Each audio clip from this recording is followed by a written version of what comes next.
Let's talk to Geoff Kendrick, Head of European Foreign Exchange Strategy at Nomura. A Greek exit's now the central case. What's the downside target, euro-dollar? We're currently just thinking about our forecasts, and clearly if Greece leaves, we're going lower. We're thinking a target around 115 is probably fairly sensible, something 110, 115.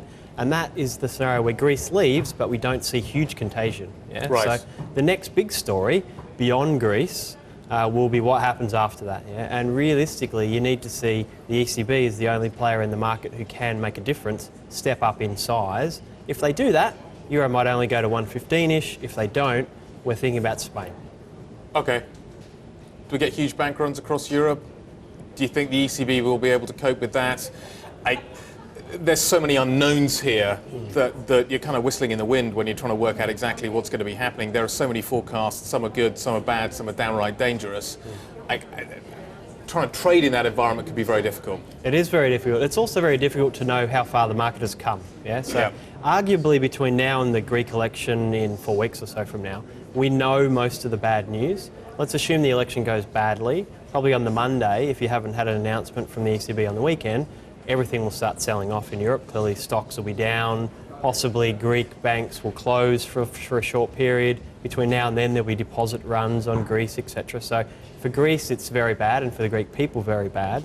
The question then is what happens in Spain and Portugal and others. I think the only solution is the ECB. They need to massively ramp up the S&P program, or do LTRO 3, or do genuine QE. I think that's the only solution, and I suspect Draghi will be forced into that by what happens in Greece. Is euro-dollar the best way of playing it?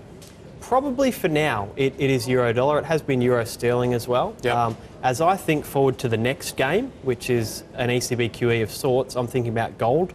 So we went long gold against euro yesterday. I think gold-dollar is starting to make sense down here as well. And possibly between now and the election, actually selling short-dated euro-vol on the view that we've come a fair way, there's a lot priced, and it's only after the election where we'll probably get the next leg lower.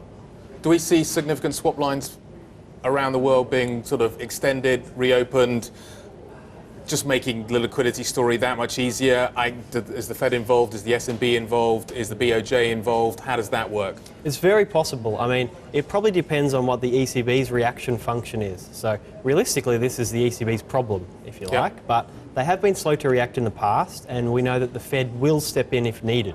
So the swap line story, I think, is a very probable component, but if the ECB step up more quickly, that might not be needed. Coordinated rate cuts? There's not much to do, unfortunately. Well, yeah, I appreciate that, but what kind of swap lines is one thing, but do you think on a Monday morning the world's going badly, do you think we get some sort of coordinated action beyond simple swap lines? I think it's possible, but the US have been trying to advise Europe for some time. Remember that Geithner has been going to a lot of the meetings in the last 6 months or so and basically saying to them, please go in big, as per what the US did with TARP in 2008. The ECB haven't done that, so it depends on if they actually step ahead and the US say, okay, this is your problem, or if they don't and the Fed are forced to jump in, if you like. So ideally, from a market perspective, the Fed and the US are still very credible. So if they do come to the party, and so it's coordinated QE, if you like, then that would probably be a genuine backstop. I've got a couple of quick questions. Does the S&B do anything when the 120 floor is broken? Because it will be under this kind of scenario. Actually, I think if Greece leaves, the S&B will be successful.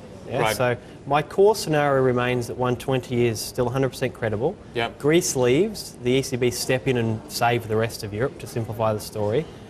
S&B can hold 120, but clearly if we go for Spain, etc., S&B is in trouble, and particularly if you go into the scenario where the Eurozone may not exist, right? Clearly then you can't have a floor, but I think there's a lot of bad things that need to happen before we get to that story.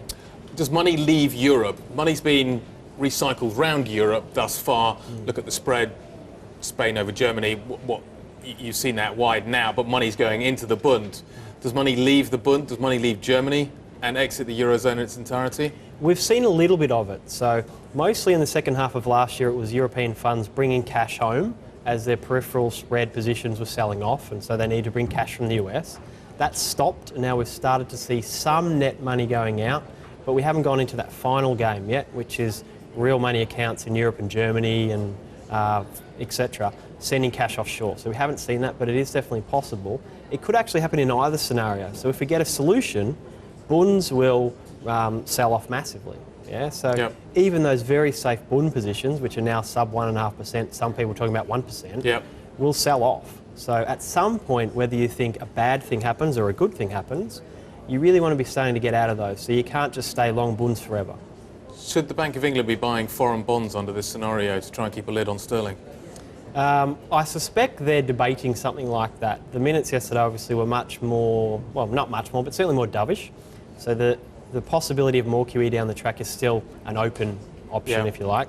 That's probably what they're thinking on the currency now, which is talk. Yeah. Mervyn King always tries to talk the currency down. That was somewhat successful yesterday, actually. Yeah. So perhaps euro sterling stalls here, but bigger picture, gilts are credible, and the UK government is relatively credible. Yeah. So those inflows, which are coming into gilts, will continue. And if Greece leaves, I think euro sterling could touch 75 later this year. Geoff, nice to see you. And Thanks you. for your analysis. Geoff Kendrick joining us from Nomura.